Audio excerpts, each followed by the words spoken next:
minute, 30 seconds.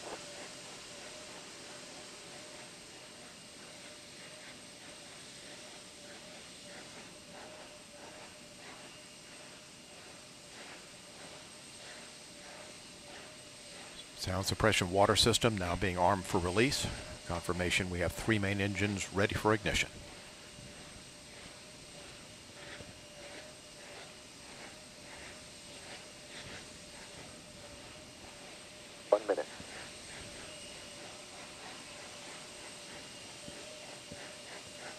Space shuttle now on internal power.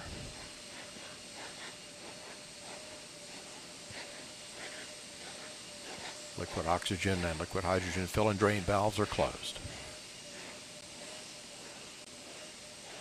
Solid rocket booster flight data recorders are activated. And the handoff to Atlantis' onboard computers. Atlantis now in control of the countdown. 20. Firing chain is armed.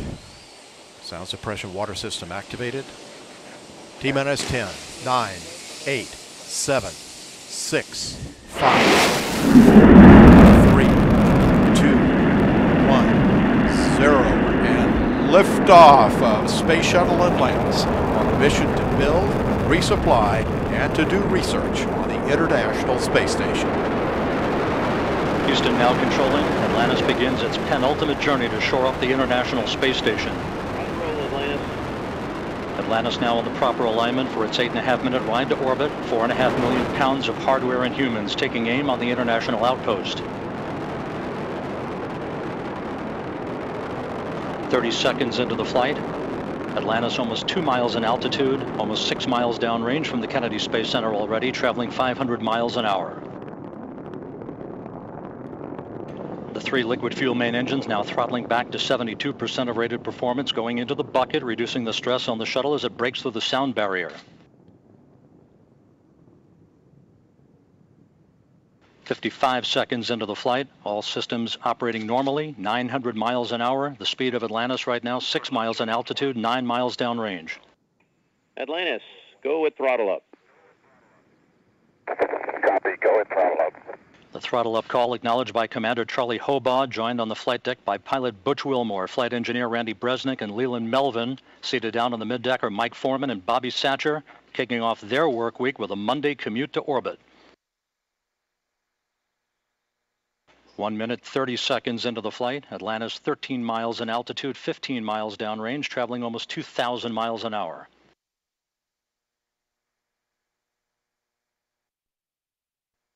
Three good auxiliary power units, 3 good fuel cells, 3 good main engines.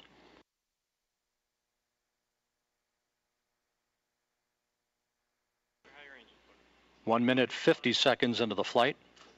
10 seconds away from solid rocket booster separation.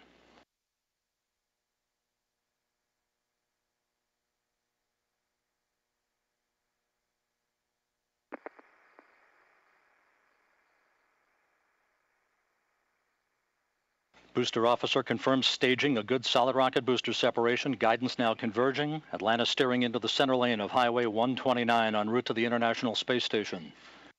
2 minutes, 20 seconds into the flight, 34 miles in altitude, 48 miles downrange. Atlantis traveling 3,200 miles an hour.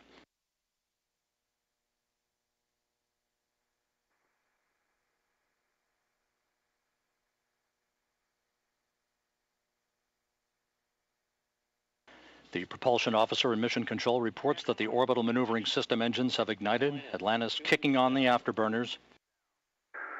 Copy, 2 engine down.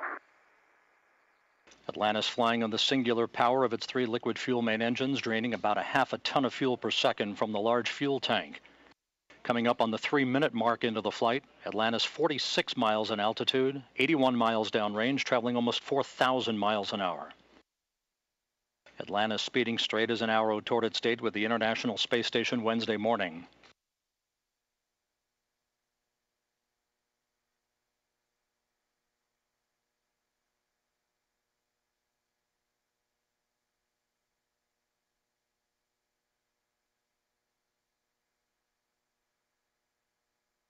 3.5 minutes into the flight, all of Atlantis' systems functioning by the book. 55 miles in altitude, 120 miles downrange, traveling almost 5,000 miles an hour.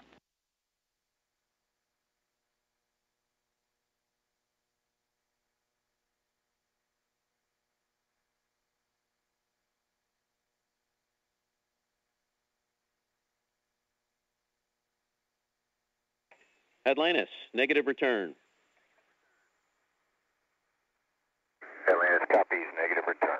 Atlantis now too far downrange, too high in altitude to return to the launch site in the event of an engine failure. All three engines performing perfectly. 4 minutes, 20 seconds into the flight. Atlantis now 62 miles in altitude, 180 miles downrange, traveling almost 6,000 miles an hour. All systems performing normally. Atlantis on course, on track for its preliminary orbit. The Environmental Systems Officer reports a good flash evaporator system activated for Atlantis, providing cooling for the shuttle's avionics until the payload bay doors are opened about an hour and a half into the flight.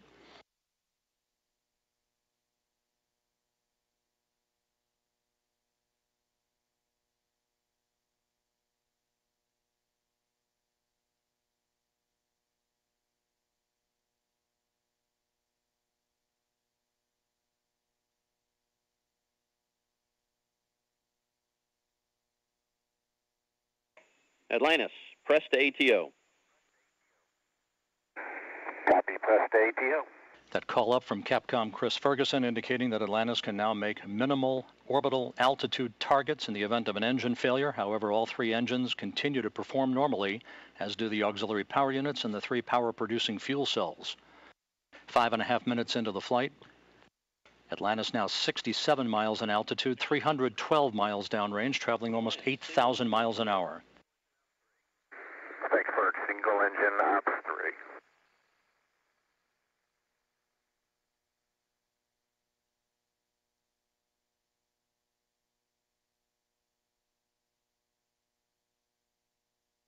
Atlantis now beginning to roll to a heads-up position, the main engine swiveling, enabling the shuttle to move to a heads-up position above its fuel tank, gaining more favorable communications through the tracking and data relay satellite system as it heads uphill. Atlantis, press to MECO, single engine Zaragoza 104. Press to MECO, single engine Zaragoza 104. That call from Capcom Chris Ferguson to Commander Charlie Hobaugh indicating that Atlantis can make normal orbital cutoff targets in the event of an engine failure. Go for the pitch. Okay, nominal shutdown, go for plus X, go for the pitch.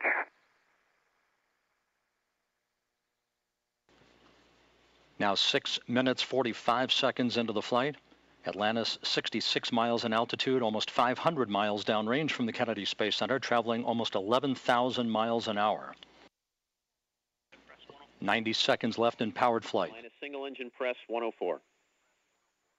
Single engine press 104.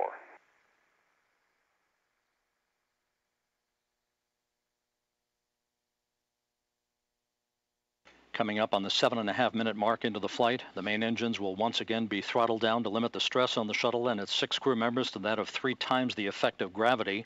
Atlantis approaching a speed of more than 4 miles a second.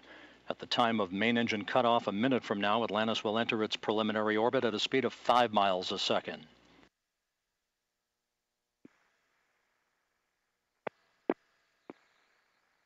Seven minutes, 40 seconds into the flight. Atlantis providing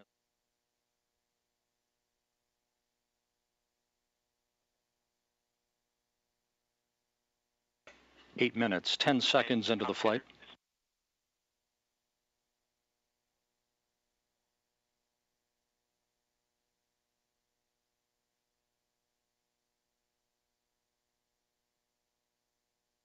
Standing by for main engine cutoff.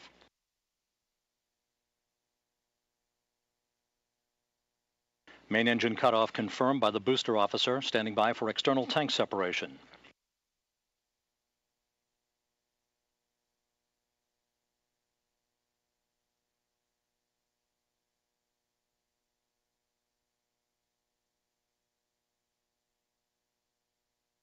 And the bird's eye view from the external tank camera of external tank separation. Atlantis now in its preliminary orbit.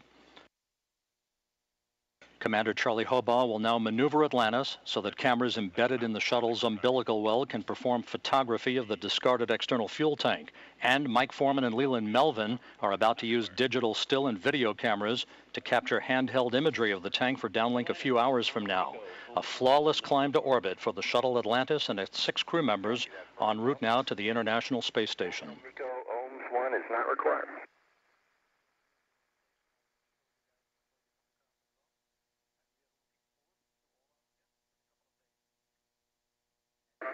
Fergie, we'll meet you in the post, ohms 1. And we'll see you there, Scorch.